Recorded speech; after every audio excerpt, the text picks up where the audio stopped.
CDeL-506-Principles-of-Economics, Module 1, Meaning and Scope of Economics.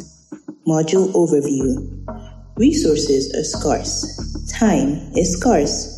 Sometimes it seems as if you have a million things to do and you don't just know what to do first. You may have many alternatives to select from, and you have to make choices.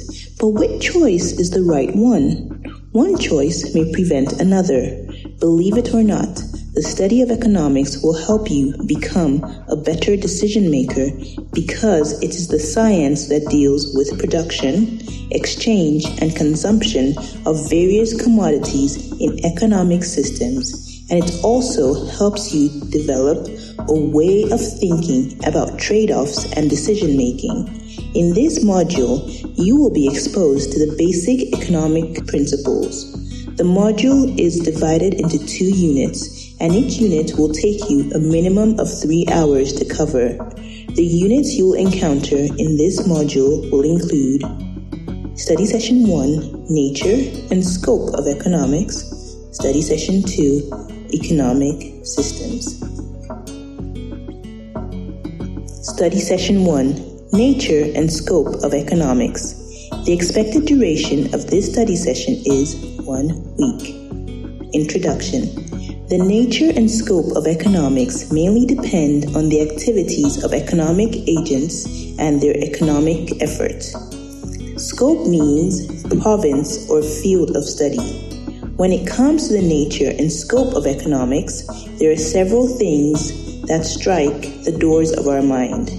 That is, whether the economics is considered as a science or an art, and a positive science or a normative science.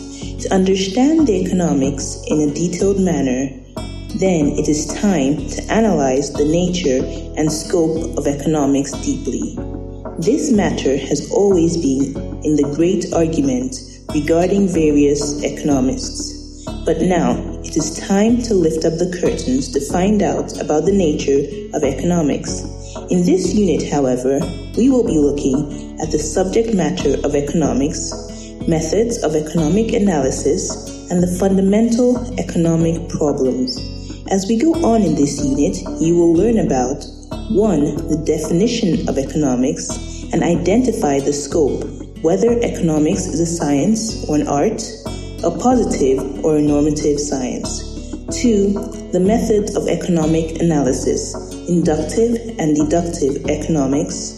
3. The concepts of scarcity, choice, scale of preference, and opportunity cost. Learning outcomes of Session 1. When you have studied this unit, you should be able to 1. Define and use correctly keywords printed in bold in your online course study manual. 2. State the 3 basic economic questions each society must decide on. And 3. Understand scarcity is a condition of finite resources. True or false? Explain your answer. Nature of economics. In simplest term, economics is the study of human efforts to satisfy what appear to be unlimited and competing wants through the careful use of relatively scarce resources. It is also a social science because it deals with the behavior of people as they cope with fundamental problems of scarcity. Simply put, it is all about the choices we make concerning the use of scarce resources that have alternative uses with the aim of satisfying our most pressing infinite wants and distribute it among ourselves. Figure 1.1 in your online course study manual illustrates the nature of economics. Economics is a science.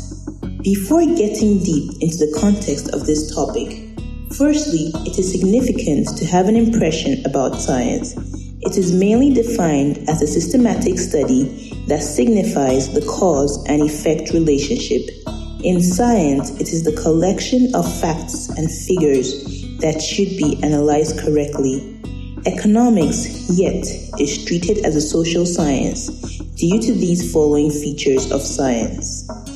It depends on the systematic collection and analysis of facts and figures. Likewise, in economics, all theories connected with micro and macroeconomics are examined carefully. It is based on the formulation of theories and laws. It believes in tracing the cause and effect relationship. It can also make upcoming forecasts. It has a scale of measurement, as in economics, money is considered the measuring rod. From the above-mentioned points, you can clearly see that the nature of economics is correlated to science. Like in science, various economic theories are based on logical reasoning. Let's take an example to understand this. In science, there is Newton's law of gravitation, and in economics, law of demand signifies that there will be rising demand if there is decreasing in price. Economics as an art. Now, the question arises why economics is an art. According to Marshall, art is the application of information and knowledge. Art is a practical application of scientific principles. Science lays down certain principles while art puts these principles into practical use. To analyze the causes and effects of poverty falls within the purview of science, and to lay down the principles for the removal of poverty is an art. As in economics, art acts as a solution to all economic complications. Furthermore, there are several terms in economics like distribution, consumption, and production that offer guidelines to us that can be used to sort out the economic problems in society. Hence, economics can be viewed on the aspect of both science and art. That is, science is all about the set of principles involved, and art is about applying the principles in economics. Hence, economics is concerned with both theoretical and practical aspects of the economic problems which we encounter in our day-to-day life. Economics is a positive or normative science. Before we discuss whether economics is a positive or normative science, let us understand their meanings, which are best described by J.N. Keynes, father of Lord Keynes, who in these words, a positive science may be defined as a body of systematized knowledge concerning what is, a normative science as a body of systematized knowledge relating to criteria of what ought to be and concerned with the ideal as distinguished from the actual.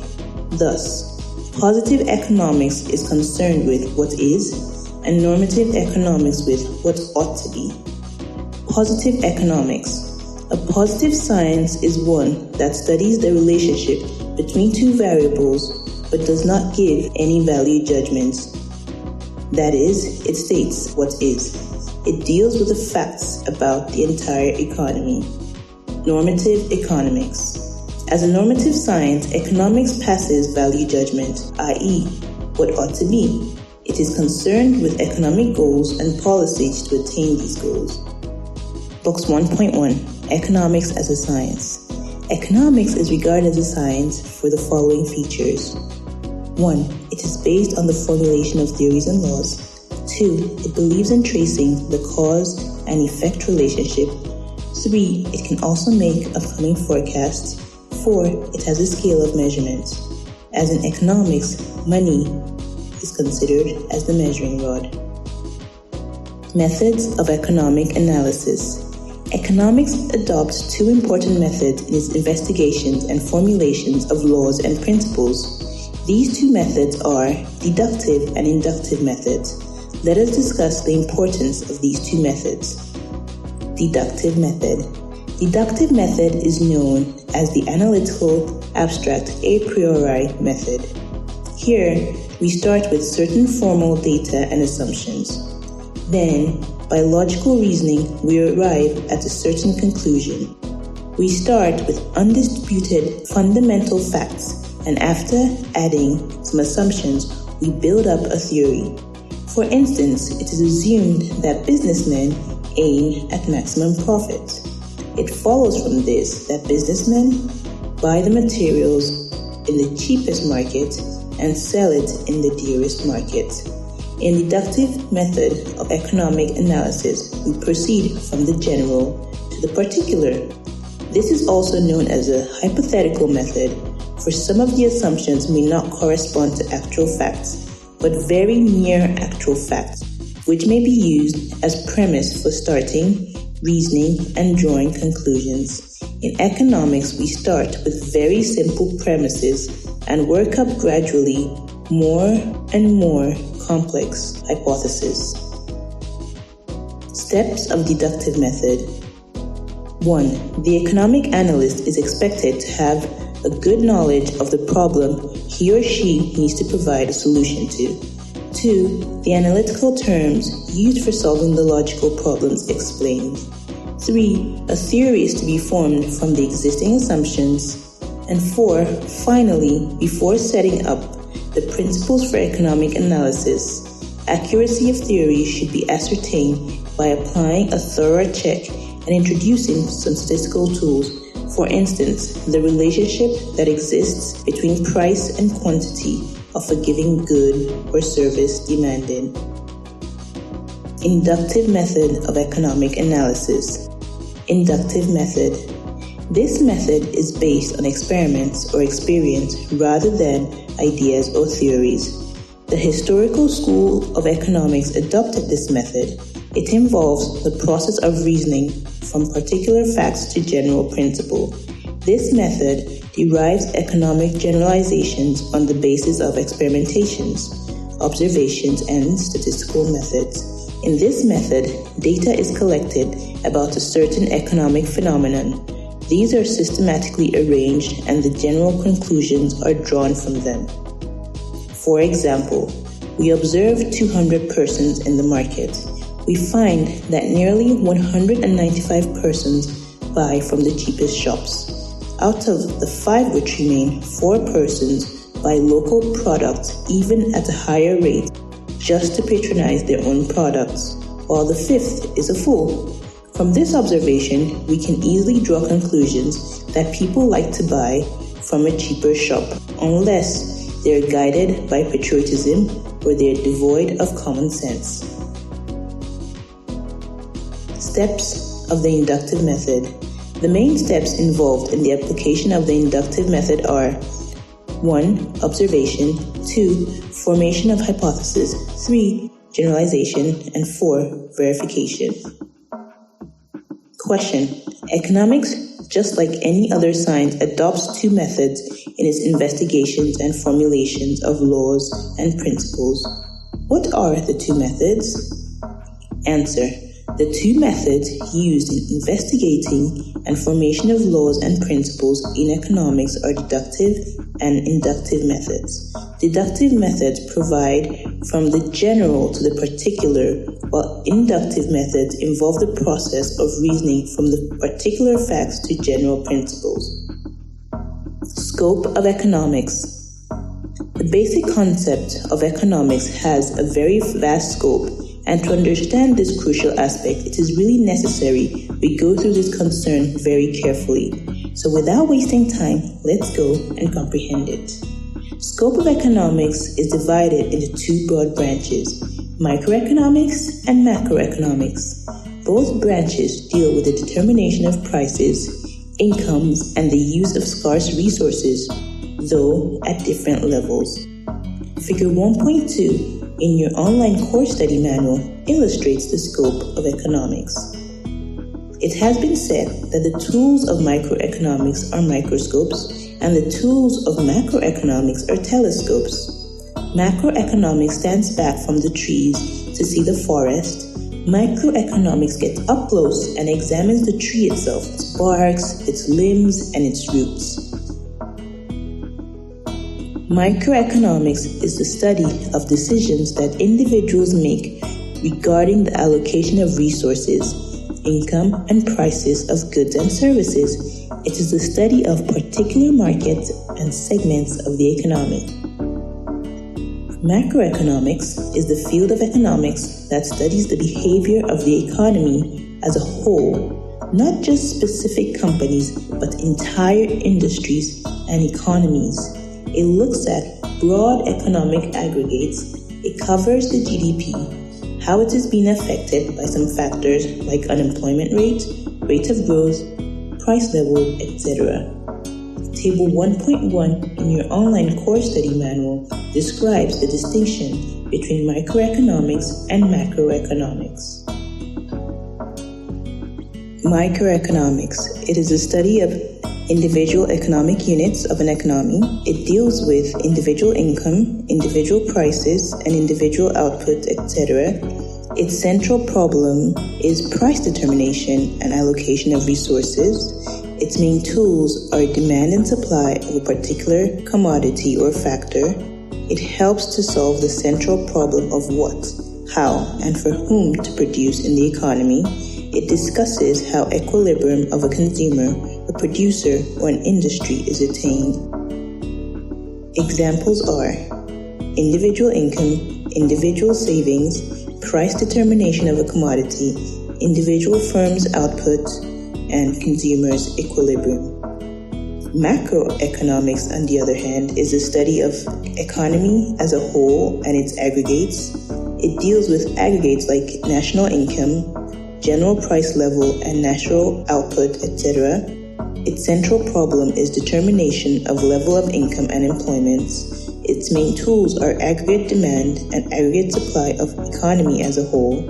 It helps to solve the central problem of full employment of resources in the economy. It is concerned with the determination of equilibrium level of income and employment of the economy. And examples are national income, national savings, general price level, aggregate demand, aggregate supply, poverty, unemployment, etc. Concept of scarcity, choice, scale of preference, and opportunity cost. One of the most quoted definitions of economics today is perhaps, economics is a science which studies human behavior as a relationship between ends and scarce means which have alternative uses. This definition was given by Lionel Robbins in 1935. If we put it in simple words, economics is a study of human behavior in relation to their wants. It studies how human beings manage their scarce resources in trying to satisfy their wants. We are now ready to define a key concept in economics, which is scarcity. Scarcity. We never seem to have enough. If you were asked to make a list you would like to have, the list could be as long as you wanted, and if others were asked to do the same, we would probably end up with more items than we could ever hope to produce. This is the essence of scarcity. It is the condition in which our wants for goods are greater than the limited resources, land, labor, capital, and entrepreneurship available to satisfy those wants. In other words, we want goods, but there are just not enough resources available to provide us with all the goods we want. Let us look at it this way. Our wants for goods are infinite, but our resources which we need to produce these goods are finite. Scarcity is our infinite wants hitting up against finite resources. Many economists say that if scarcity did not exist, neither would economics. In other words, if our wants were not greater than the limited resources available to satisfy them, there would be no field of study called economics. The fact of scarcity forces us to make economic decisions called choices. Choice. People have to make choices because of scarcity. Because our unlimited wants are greater than our limited resources, some wants must go unsatisfied. We must choose which ones we will satisfy and which we will not. It is a decision individuals and the society make about the use of scarce resources. Governments have to decide on the best possible way to allocate resources. Example, where and what kind of factories must be built. The firms have to decide how to maximize profit. What is the most efficient ways to produce goods? And individuals have to decide how to maximize their welfare. which goods will give them the most satisfaction. The choice to be made include what customer, goods, and services to produce and in what quantities, who shall get what is produced and at what price, what production methods shall be used, how much of national resources shall be denoted to production of capital goods. In the process of making these choices, they have to give up other alternatives, so the concept of opportunity cost is applicable for each and every level of economic agents. Opportunity cost. People often think of costs in terms of dollars. To an economist, however, cost often means more than the price tag placed on a good or service. Instead, economists think in terms of opportunity cost, the cost of the next best alternative use of money, time, or resources when one choice is made rather than another. Every time you make a choice, you incur an opportunity cost. For example, you have to choose to buy a pair of shoes. In making these choices, you denied yourself the benefits of buying something else. You could have bought a shirt, a novel, a bag, and so on. Whatever you would have chosen to buy, had you decided not to buy a pair of shoes, is the opportunity cost of you buying the pair of shoes. For example, if you would have bought a bag, had you chosen not to buy a pair of shoes, if this was your next best alternative, then the opportunity cost of buying a pair of shoes is buying a bag. Opportunity cost is the most highly valued opportunity or alternative forfeited when a choice is made. Scale of preference. This is a list of individual wants in order of their relative importance. The drawing of a scale of preference will make it easier for choice to be made. Since human wants are limited and the available resources used in meeting these needs are limited and cannot satisfy human wants, human beings have no choice than to rank these needs in order of their relative importance. Example: a man has 3,000 naira. He decides to purchase some food for his family and a new bag. Food costs 400 naira. His bag will cost him 800 naira. Consequently, you understand that the man has not any chance to buy both things he needs. It happens owing to the fact that he simply lacks money to buy both things. However, he has a choice of what to buy. What is the top priority for him at the moment? Of course, the answer is understandable. The man is able to live without a new bag, but his family will not survive without food. The latter is a fundamental need, while the new bag is a less important one. Therefore, the man loses his bag and buys food. This is how the scale of preference in economics works. This example will also show you all the key concepts of economics, beginning from the desires, the food, and the new bag, and finishing with the chance cost, food instead of a bag. Therefore, this simple example will help you understand the work of the most important and fundamental economic processes. Importance of scale of preference. 1. Scale of preference helps us to rank our needs in order of their relative importance. 2. It aids individuals to make rational choice. 3. It leads to efficient utilization of limited available resources. 4. It shows our needs at a glance and reminds us of such needs and compels us to plan for satisfaction of such needs. It encourages us to be prudent in our spending since our needs have been put in hierarchy. And 6. It enables a consumer to make a choice that will give him or her maximum satisfaction. Question: how does choice arise out of scarcity? Answer: because our unlimited wants are greater than our limited resources as a result of the existence of scarcity. Some wants must go unsatisfied. We must choose which ones we will satisfy and which we will not.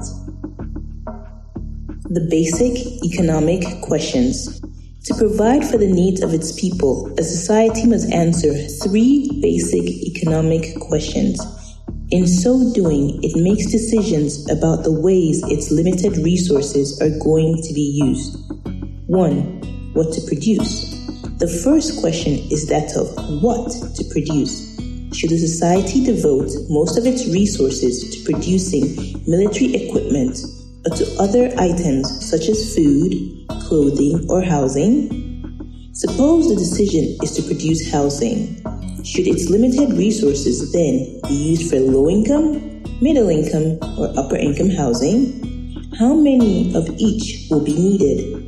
A society cannot have everything its people want, so it must decide what to produce.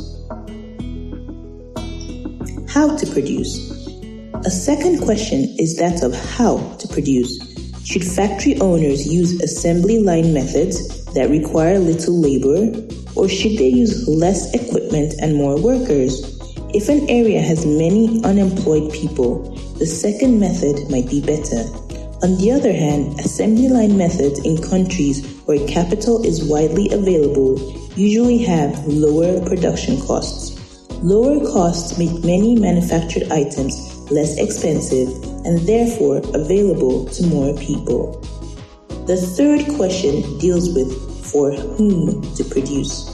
After a society decides what and how to produce, the items produced must be allocated to someone. If the society decides to produce housing, then should it be distributed to workers, professional people, or government employees? Perhaps another group is more deserving. Who decides? In the end, the result is the same. If not enough houses exist for everyone, a choice must be made as to who will receive the existing supply. These 3 choices about what, how, and for whom to produce are not easy for any society to make. Nevertheless, a society has few options. It must answer these 3 basic questions as long as there are not enough resources to satisfy the fundamental economic problem of scarcity. Different societies answer these questions in different ways. Session summary. Here you have learned that the nature of economics, which talks about economics as a science or an art, which equally viewed economics as a positive science or a normative science. The scope of economics, which is divided into 2 parts. Microeconomics, which studies the individual economic units of an economy, and macroeconomics, which studies the economy as a whole and its aggregates. The 2 important methods of economic investigation and formulation of laws and principles, which are deductive and inductive method of analysis, the concept of scarcity, choice, scale of preference, and opportunity cost, the 3 basic economic questions: what to produce, how to produce, and for whom to produce. Self-assessment questions, SAQs. Now that you have completed this study session, you can assess how well you have achieved its learning outcomes by answering the following question. SAQ 1. To explain the meaning of economics, some keywords have been highlighted in bold in your online course study manual. Define them and use them while discussing with classmates on this topic. They are scarcity, choices, and opportunity cost. SAQ 2. State the 3 basic economic questions each society must decide on. SAQ 3. Scarcity is the condition of finite resources. True or false? Explain your answer. Study Session 2. Economic Systems. The expected duration of this study session is 1 week. Introduction. Having gone through the nature and scope of economics, talked about the methods used in analyzing economic investigations, knowing what economics is all about, and so on in the foregoing unit, it is necessary to look at how the scarce resources of a society can be allocated to the households, firms, and the government. As we proceed in this study session, you will learn about 1. free market economy, 2, socialist economy or centrally planned economy, and 3, mixed economy. Learning outcomes. When you have studied this unit, you should be able to 1. Ascertain how consumers influence a free market economy, 2. Appreciate how the centrally planned economy allocate their resources, and 3. Identify the merits and demerits of a mixed economy. Free market economy. In a free market economy, people and firms act in their own business interest to answer the what, how, and for whom questions.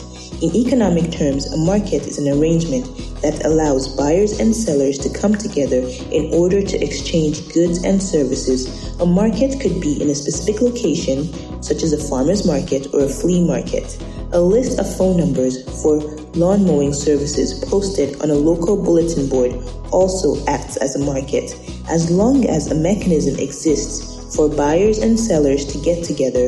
A market can exist. In a free market economy, the basic economic decisions regarding the allocation of resources, that is, production and distribution, depends on the free choice of buyers and sellers. In this type of economy, the forces of demand and supply come into play, as demand is the willingness and the ability of a consumer to pay for a specific quantity of a good, while supply is the quantity of a good the producers are willing to sell at different price levels. The producers are always looking for goods and services that the consumers will buy. In that case, consumers play a key role in determining what to produce. In this type of economy, there is a separation of the government and the market. This separation prevents the government from becoming too powerful and keeps their interests aligned with that of the markets. Hong Kong has been seen as an example of a free market society. Having seen the definitions of a free market economy, I would like you to take good note of the following characteristics of a free market economy. Characteristics of a free market economy. Private property. Most goods and services are privately owned. In this type of economy, individuals are allowed to own a private property and they are free to buy, sell, or lease their property. From the sales they make, they are allowed to make profits. Freedom of choice. The private owners are free to produce, sell, and purchase goods and services in a competitive market, provided they meet up with the two constraints of price and capital. Motive of self-interest. Everyone sells their wares to the highest bidder while negotiating the lowest price for their purchases. Although the reason is selfish, it benefits the economy over. Competition. In the real sense, competition causes prices to fall.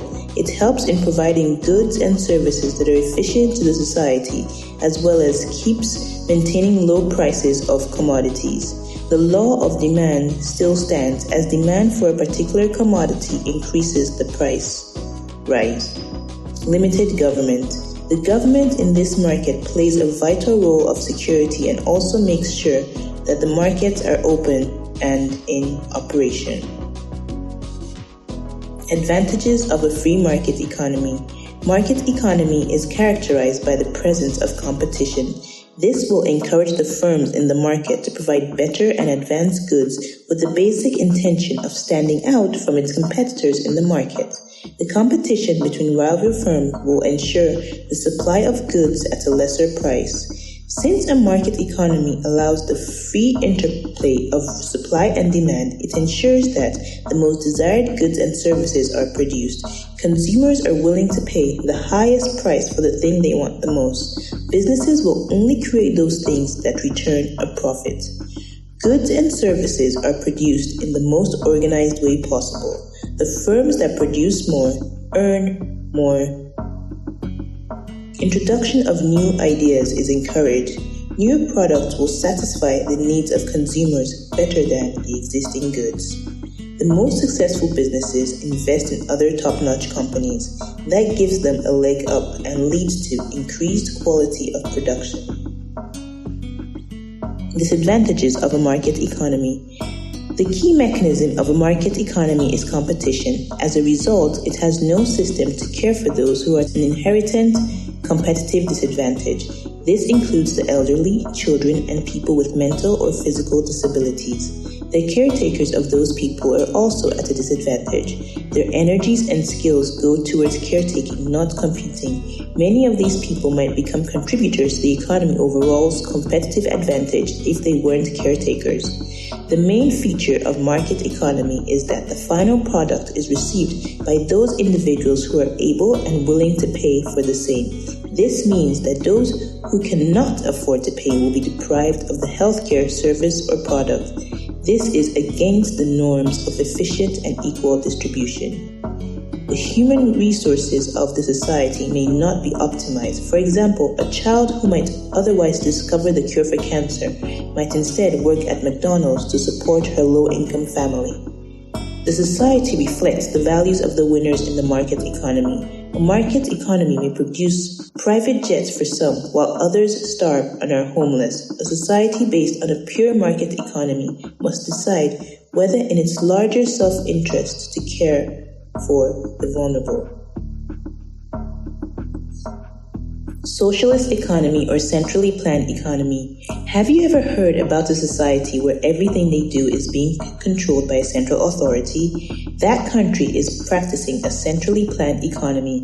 It is equally called a socialist economy or a command economy. In this type of economy, the economic decisions are made at the top and the people are expected to go along with the choices their leaders make.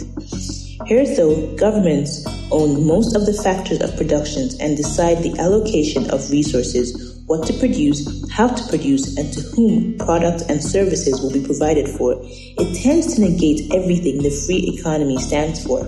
Socialist economies disallow private ownership of the means of production and property. Since the government is such a central feature of the economy, it is often involved in everything from planning to redistribution resources. A socialist economy is capable of creating a healthy supply of its resources, and it rewards people with affordable prices.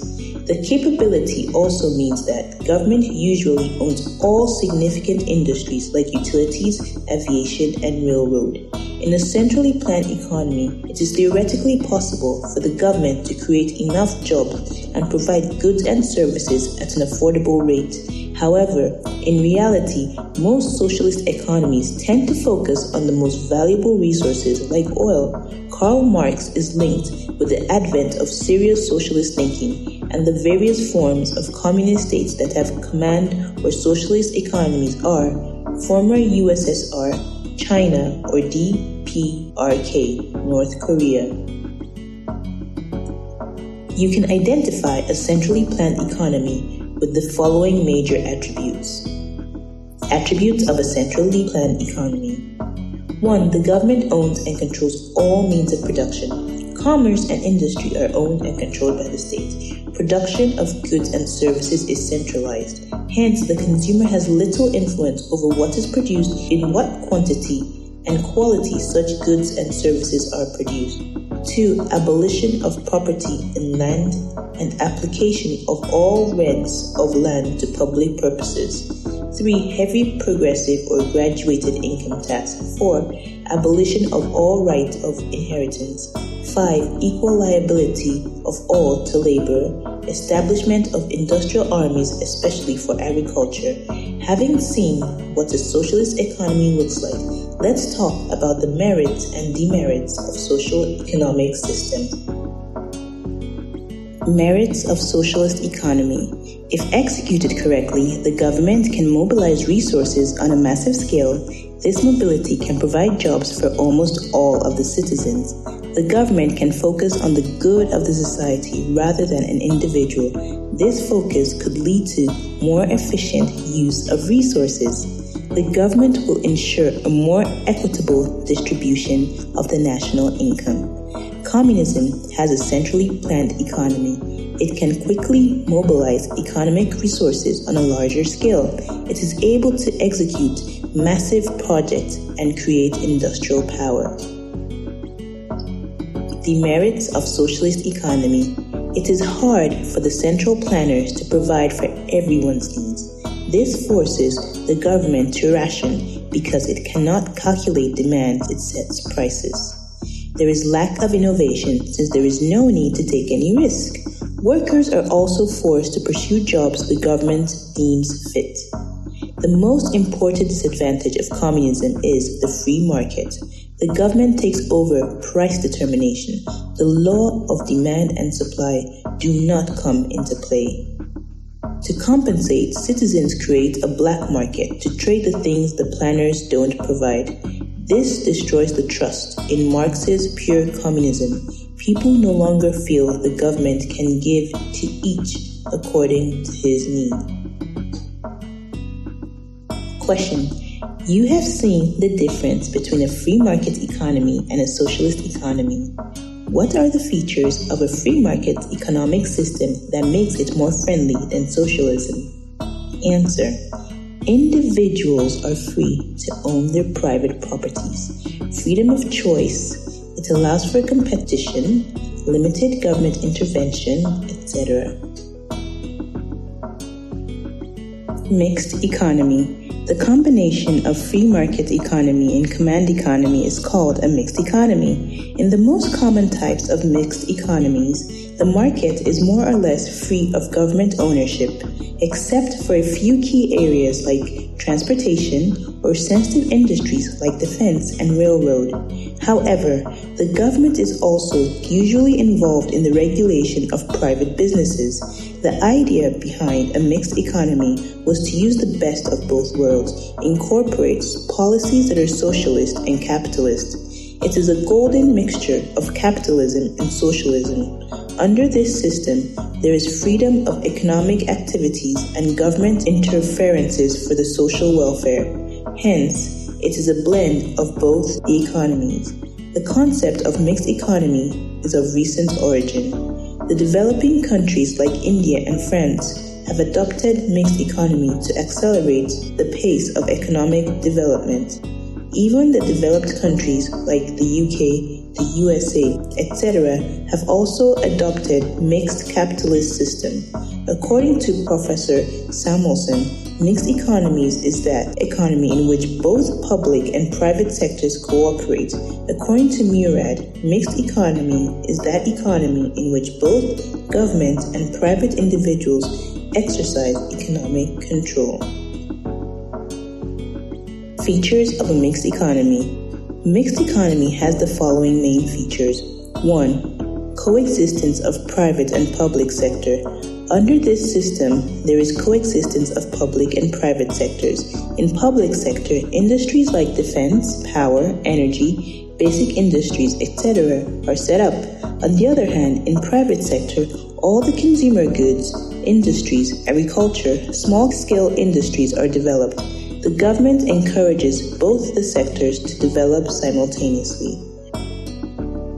Personal freedom. Under mixed economy, there is full freedom of choice of occupation, although the consumer does not get complete liberty, but at the same time, government can regulate prices in public interest through public distribution system.